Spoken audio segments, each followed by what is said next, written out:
Takže ahojte, vítam vás späť na mojom YouTube channeli. Dúfam, že predchádzajúce video sa vám páčilo a dneska som sa rozhodla vám nahrať jedno video takto za jazdy. A bude to moja obľúbená téma a moja srdcovka AFIM a flexibilný štýl stravovania. Pokúsim sa tému veľmi shrnúť, keďže nechcem o tom veľa rozprávať, naozaj len tie základy pre tých, ktorí nevedia, o čo ide a čo ako. A taktiež by som do popisu potom dala, že aké sú odporúčania, na koľko gramov bielkovín a tukov na deň prijať.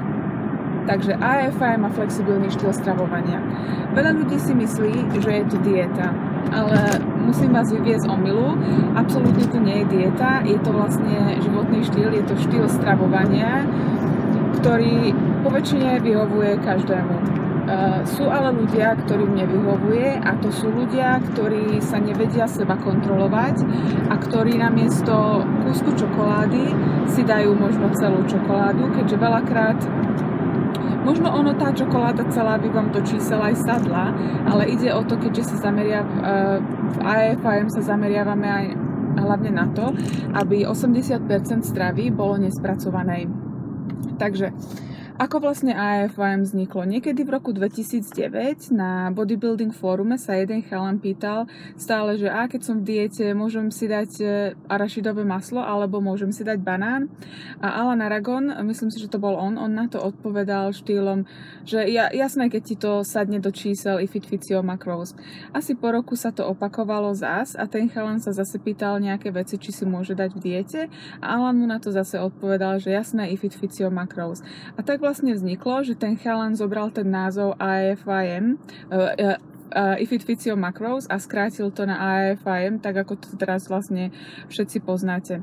Takými otcami flexibilného štýlu stravovania a AFIM sú Alan Aragon a Lyle McDonald. Alan napísal knižku Lean Muscle Diet a Lyle napísal knižku Flexible Dieting. Obe tieto knižky vám veľmi odporúčam a od týchto dvoch pánov som sa asi naučila najviac. Takže pre tých laikov, čo vlastne AFIM je?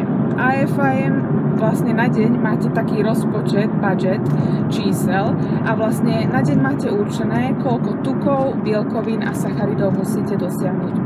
Tieto čísla sú pre vás vyrátané podľa vášho veku, výšky a váhy. Ja vám poviem momentálne ten najjednoduchší štýl, ako si to vyrátať, aby sa veci nekomplikovali.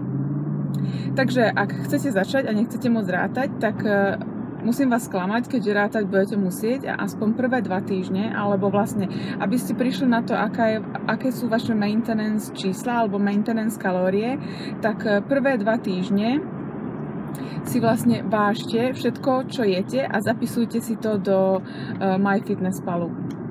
Tiež sa odvážte a potom po tých 2 týždňoch si vyhodnoťte, či vaša váha išla hore alebo dole. To je asi taký jednoduchý štýl, ako si určiť tie maintenance kalórie. A ten druhý štýl je vlastne, že zoberiete si vašu váhu v kilogramoch a vynásobíte si to číslom 2,2. V tom vám vyjde váha v librách. Keď máte toto číslo, tak toto číslo si vynásobíte, a teraz to poviem približne, 14 až 16 pre niekoho, kto je veľmi aktívny, a 14 až 15 pre niekoho, kto má sedavejšie zamestnanie alebo sa menej hýbe.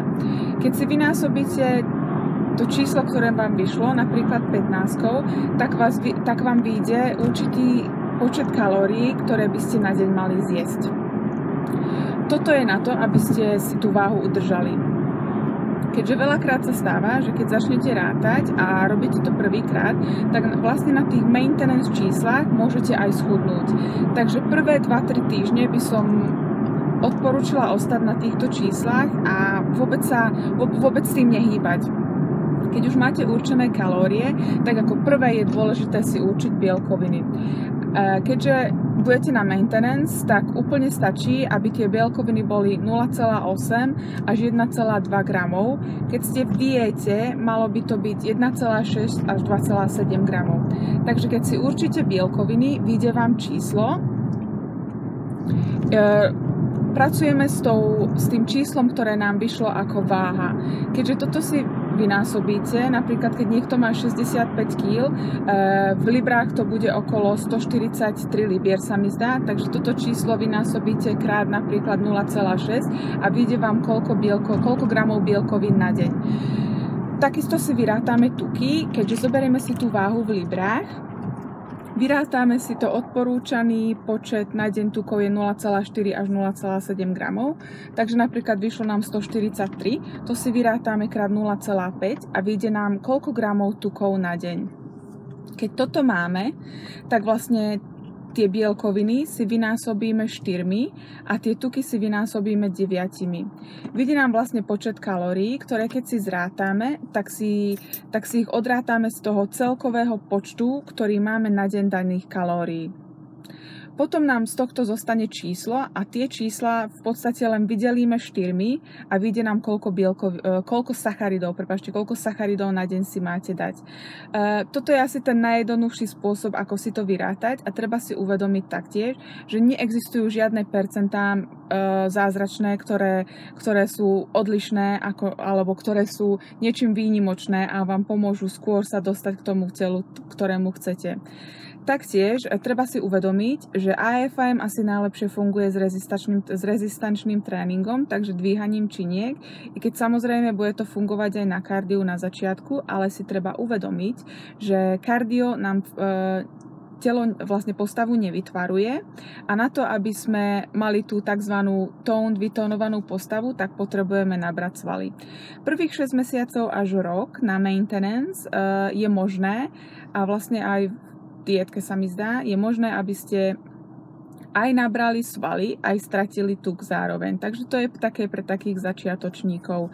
Taktiež AFIM nie je pre ľudí, ktorí majú nábeh na emocionálne jedenie, keďže je veľmi dôležité dodržať mikroživiny a taktiež treba si dávať pozor na to, aby ste denne prijali dostatok vlákniny a to okolo 25 až 35 gramov je odporúčané. AFIM určite nie je o tom, aby celé jedlo bolo len o jedení šišiek a poptartov a tak, ale naozaj to jedlo by malo byť okolo 80% nespracované, to som spomínala v predchádzajúcom videu, potom 10% mierne spracované, ako napríklad sú mliečné výrobky a 10% niečo, po čom vaše srdiečko možno túži. Takže takto v skratke asi o AFIM a ako si vlastne rýchlo vyrátať čísla a najbližšie by som vám možno povedala niečo o nejakých takých trikoch a takých pomôckach, aby to AFIM bolo ľahšie. Takže dúfam, že video sa vám zatiaľ páčilo a prajem vám pekný deň. Ahojte!